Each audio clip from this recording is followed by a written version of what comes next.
Hey everyone, it's Penjamin15 and we're going to do a review today. We're going to review the Bic Gelocity 7mm gel pen. Gelocity, I've come to find out, is not a French dessert. It's actually their gel pen. Okay. Bic, a French company, has been making pens for quite some time. And they've had a gel pen for a while. I'm just now finally getting around to reviewing it.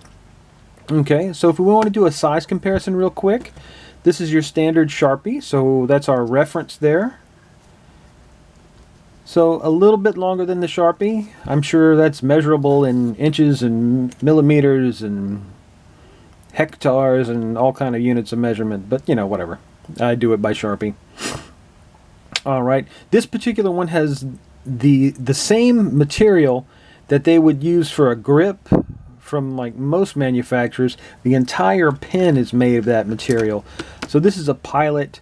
So if you're familiar with this kind of rubbery kind of material that they use for their grip, they've gone ahead and used that material for the entire body. And it's reminiscent of one that I just reviewed a couple of weeks ago. The Pentel Energel Kuro has a very similar type of just design aesthetic. The entire grip is the same body. It's that smooth, kind of rubbery plastic. My only hang up with these is they tend to hang up in pin loops if you've got that in your organizer or your pen bag or anything like that.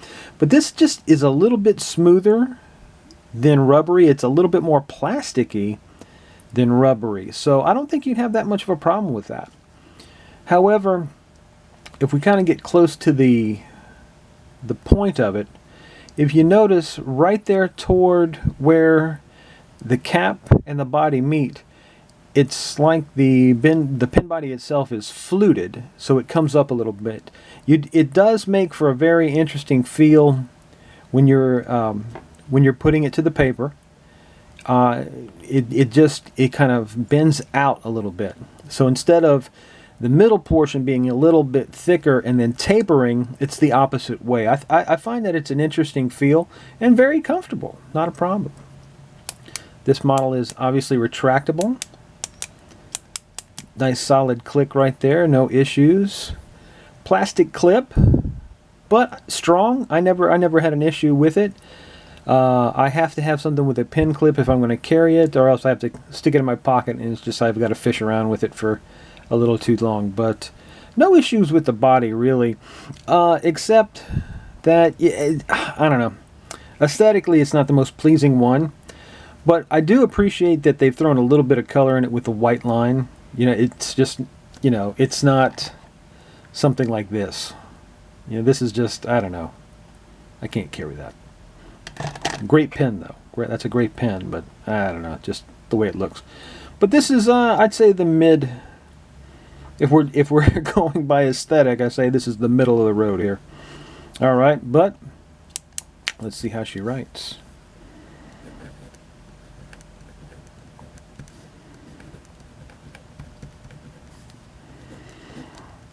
No surprise here, it's a gel pen.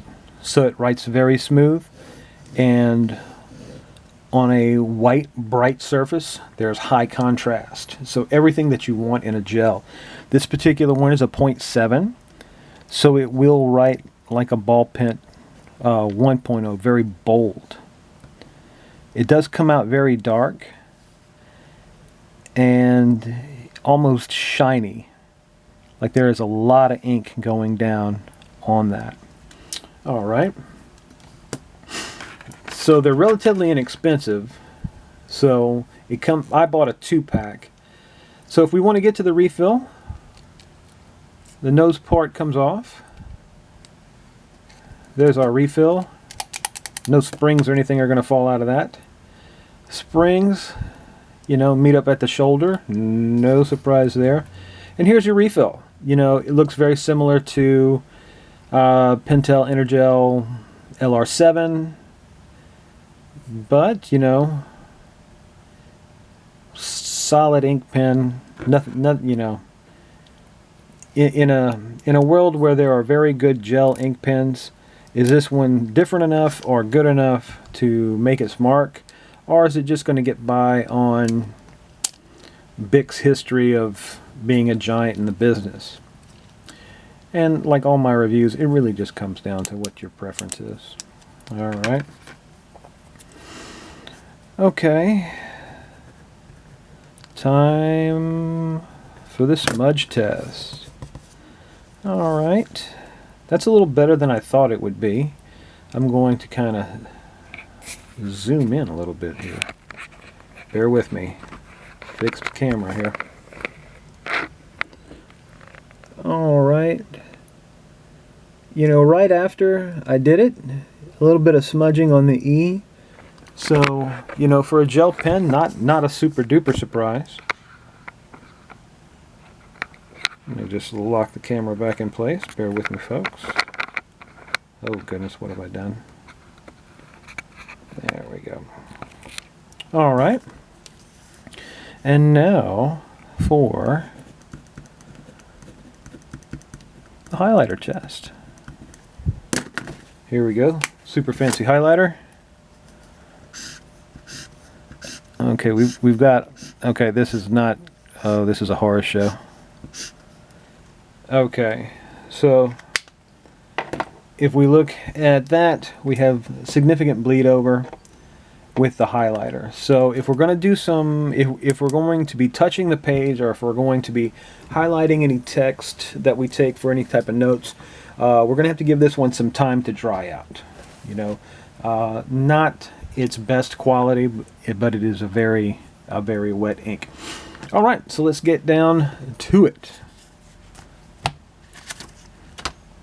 All right, it's got a very different tapered grip section where some people would go in toward the tip. It flutes out from the tip.